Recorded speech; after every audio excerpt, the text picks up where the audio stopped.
weekend report. Perhaps one of the best weekend reports on YouTube, but I'll let you be the judge of that. My name is Adrian from Rabona TV, and today we're talking about United's terrible record against Chelsea, Ronaldo's goal-scoring struggles, and Bayern topping Borussia, as well as a little MLS action thrown in there, just for some extra spice, and much, much more. So if you're new to this stuff, and it interests you, why not hit that subscribe button so you can talk to us about all of it in the comments section. Cool, let's start in Germany this time, as there was a massive 6-pointer in the Bundesliga as Dortmund hosted Bayern. And after Borussia came flying out of the gates this season, they have really cooled down. In fact, coming into this match, since Jupp Heynckes returned to Bayern Munich, Borussia have been winless, whereas Bayern have won every single Bundesliga match. Well, that trend continued as Bayern won 1-0 at Signal Iduna Park thanks to a revitalized Robin, scoring from the right with his left foot, as he always does, which was also his 11th goal against Borussia Dortmund in all competitions. That's the team he scored against the most, besides, I think, Wolfsburg. And in scoring against Dortmund, he condemned them down to 3rd place, as they only have 20 points, so they're actually tied with 4th place Schalke on points now, which is crazy considering that start they had to the season. Also, props to Hoffenheim for getting the win against FC Köln, a team who was undefeated against Hoffenheim at home coming into this match with 3 wins and 3 draws. Also, interestingly enough, Wolfsburg, who didn't win, but got their 8th draw of the season from 11 matches.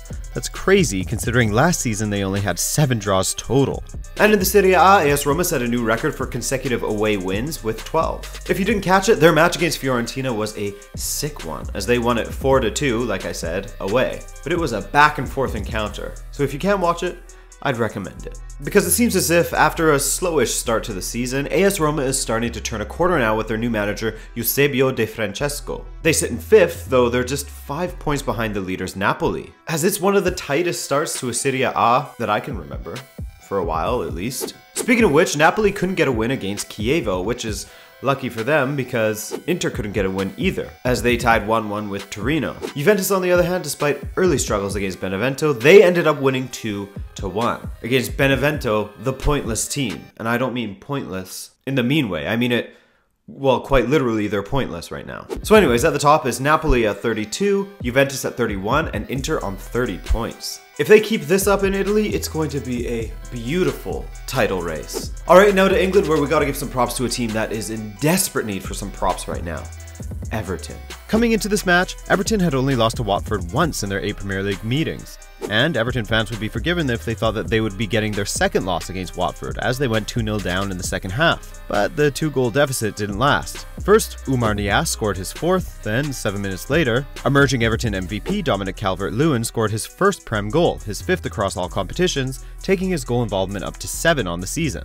A tale of 2 penalties later, and Everton ended up getting their 1st win in 9 matches. And this was the first time that they'd come back to win a match after being 2 goals down since 1994 against Wimbledon. That was an exciting match, and United vs Chelsea usually is an exciting match. But given how Mourinho has been setting up his team against the bigger opposition this season, which I perhaps don't really blame him for given the lack of quality in his squad, this match certainly wasn't the greatest watch. And isn't it funny how Alvaro Morata, the man who looked destined to become a Manchester United player, in the first half had his jersey ripped in record time. I think that was in the first 30 seconds. And then in the second half, scored his 10th goal with his head since the beginning of last season, or his 4th this season.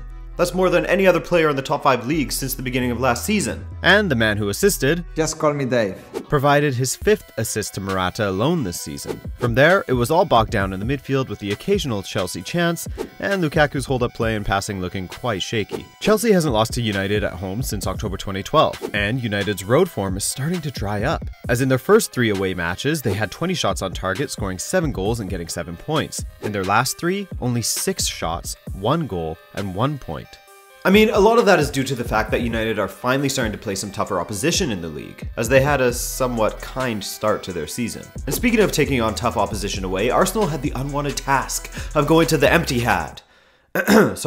The Etihad. Just a small dig at City there. You know, I'm always praising them otherwise. I gotta give them a little bit of shit once in a while. And how did this match go for Arsenal? Well, we can look back on history to get a pretty good guess of how it went. As of the 45 points that have been available to them on the road in the 2017 calendar year, Arsenal had taken just 17 of those points, losing 8 matches. Well, after this match, those numbers changed to 17 from a possible 48. That's just 5 wins, 2 draws, and 9 losses. De Bruyne's first half strike was Manchester City's 50th goal of the season, which is actually 10 more than any other Premier League side has managed to score. That's across all competitions, of course. And of course, they took that number to 52 in the second half, which is a record for a Premier League club after 17 matches. And David Silva continued to quietly going about doing his business and pulling the strings for Manchester City as he picked up his 7th assist in just 11 appearances. Last season, he got 7 assists from 34 appearances. So I think you could say that he's on track to snap that record, because it looks like the system is working this year. Alright everyone, we got a standing clap for Heung-min Son. Why? I'll tell you why once you stand and clap for the guy. Good, okay, he became the top scoring Asian player in Premier League history this weekend, as his winner against Crystal Palace took him to 20 Premier League goals, which is one more than Manchester United fan favorite Ji-sung Park. I think he was everyone's favorite, to be honest. Anyone who loved football had to have loved Ji-sung Park. That dude's the most likable athlete in the world. I mean, I know I get warm and fuzzy feelings when I think of Ji-sung Park. But anyways. But that goal wasn't just of personal significance for Son either, but also for Tottenham, as that meant that they had finally won a London derby at the Wembley Stadium this season. Previously, under Pochettino at White Hart Lane, they had only lost 2 of their encounters with London teams. Speaking of London teams, West Ham felt even more pain in this campaign as they welcomed Liverpool to the Olympic Stadium and then got crushed 4-1. What is happening there? West Ham sit in 18th place now and have conceded 41 goals at the Olympic Stadium in the Premier League since they moved there, obviously, because how could they, anyways. The only team that has conceded more goals at home in that time span is Swansea with 44 goals. Joe Hart played in his 18th match against Liverpool, and in that time span, he's conceded 33 times. And with Slavan Bilic out, and it's looking like David Moyes coming in, it could get worse for West Ham. He's not the most convincing manager I've ever seen, I can tell you that much. Also, and this will be the last little bit from the Prem, I know I mentioned Swansea earlier, so we gotta give some props to Tammy Abraham, as he has now been involved in 71% of all of Swansea's goals this season. That's enough from the Prem, let's move on to Spain, where Real Madrid did win 3-0 over Las Palmas, but what I found to be the most interesting stat from this match was Ronaldo's conversion rate. No, he didn't score, but that's just it. He's taken the second most amount of shots in La Liga, behind Messi of course, and has scored just once from 48. Messi, in case you're wondering, has scored 12 from 69. However, Messi did not score in Barca's 2-1 win over Sevilla, and neither did Luis Suarez, in case you're wondering, as his slump continues as well. But jumping back to Madrid, Asensio, however, did grab a goal for them, as he once again scored from outside the box, the player who has scored the most from outside the box than any other player in La Liga. And speaking of goals from outside the box, Borja Garcia became the first ever Girona player to score a goal from outside the box in La Liga. I wonder how he just managed to pull that off, considering this is their first time in La Liga. History is always being made, or written, or whatever. Speaking of which, in Liga, Mariano Diaz became the first player in 40 years to score 9 goals in their first 12 Liga matches for Lyon. Lyon, by the way, won 5-0 over Saint-Etienne, which is a massive result for them as they are a top 6 opposition. In fact, they weren't the only big winners this weekend, as for the first time in over 40 years, 4 teams scored 5 goals. And all of those 4 teams actually make up the top 4 in the league, with PSG, Monaco, Marseille, and Lyon all scoring 5 each. If you look at 2017 as a calendar year, Florian Thauvin has been involved in more goals than any other French player in the top 5 leagues, with 15 goals and 10 assists. And another scorer from Liga, Mario Balotelli, scored the winner against Dijon before then getting sent off for a over-enthusiastic tackle. That's his 3rd red card since the beginning of last season, as he has been sent off more than any other striker in the top 5 leagues in Europe.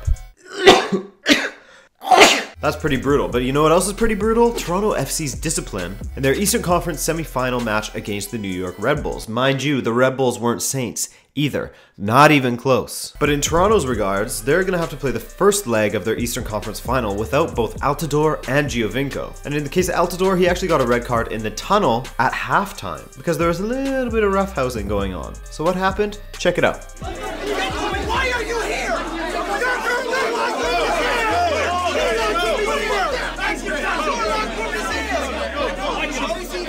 So basically at BMO Field, where Toronto plays, in the players' tunnel to the left, there's the Toronto FC changing room, and to the right, there's the referee changing room and the away changing room. The New York Red Bulls started to go to the left where the Toronto changing room was. I don't know if this is out of confusion or if they're just continuing the conversation that was going on the field. I think that's what happened. But basically what happens at halftime is that the fourth official will always go down the tunnel so that he gets a good view and makes sure that everyone's going in the correct direction, etc. So the fourth official had a great view of what actually happened. Everyone else didn't really, because there's typically not cameras down there. Well, besides the dude who filmed it on his phone or whatever. But Greg Vanney, who you may have heard screaming and swearing in that video clip, he's the Toronto FC manager. And he says that he wants to get the incident reviewed because he feels like Altidore was ambushed by the New York Red Bulls players. Regardless, Red Bulls are out, Toronto are through, but they are going to be without Altidore and Giovinco as it stands for their first leg against the Columbus Crew. The West, by the way, will see Seattle take on the Houston Dynamo as they went to Portland and got a huge win on the road, 2-1, to take them through to the Western Finals. The Dynamo, by the way, were playing some classic Montreal bunker ball where they're tight and compact defensively and then they would hit them on the break. So yeah, will you be watching any of the MLS playoffs in the coming weeks? I know I will. My money is still on Toronto despite them being without Giovinco and Altidore in the first leg. Although Columbus is sort of playing for their lives as there's the whole save the crew thing as the owners want to move them to Austin. So yeah, if you're following, let me know who you think is going to win the MLS playoffs. Other than that, I'll see you guys a little bit later this week for some career mode and enjoy those World Cup playoffs because those are going to be pretty great. All right, my name's Adrian. This is Rabona TV. Drop a like if you enjoyed yourself. Peace.